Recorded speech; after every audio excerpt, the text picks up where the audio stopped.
So you circle the distal metaphysis, the proximal metaphysis, the best shape you can do, and you connect the two centers, and you define your mechanical axis to be that. Yeah, so in the proximal part, I'm on the top tip. Usually I perform the circle, and then pretty far down, pretty far distally, I do the other circle, and then connect it in the middle. You hold the circle.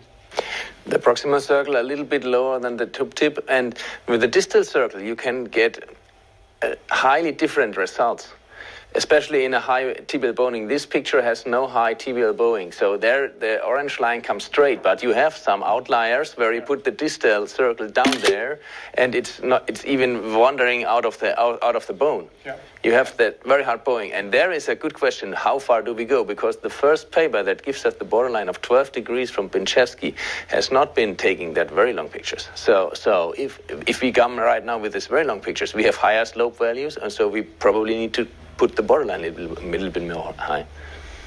Ragbeer, do you use CT scan? So it's the exact same patient with the 3D morphing of the tibia, and you can see that the slope is 14 now. So we go for 70 to 76 with the exact same patient, 3D modeling, and then 3 different landmarks taking on X-ray. So probably the reality is something like is close to this one, close. But it's the major slope measured on a CT scan with 3D models. So the only time I would consider doing a CT scan is if I'm doing a multiplanar correction. So if you've got a varus valgus as well as a slope issue, then I get CT scans. The sort of healthcare setting that I work in, resources, you've got to think about getting CT scans for everybody's not always available, and X-ray is a quick and easy thing to do. So I'd love to have a CT scan, I think is useful, but only in multiplanar deformities.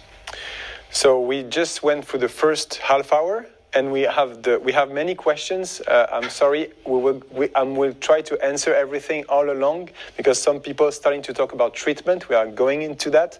But we have a specific question for you, Mirco, one of your fans, saying, how do you discuss with the patient about the osteotomy? You can leave this one for after.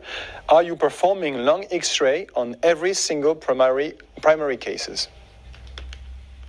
If I do this? Are you doing X-rays for every single ACL patient? Yeah. Yes, I do. I don't. I don't. You do.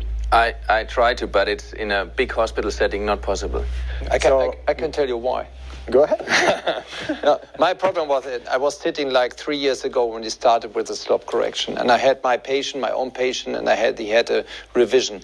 And then I checked, I just seen on the MRI that there's obviously a slope problem. And then I checked for the slope, I did the X-ray, and then he came back and said, well, yeah.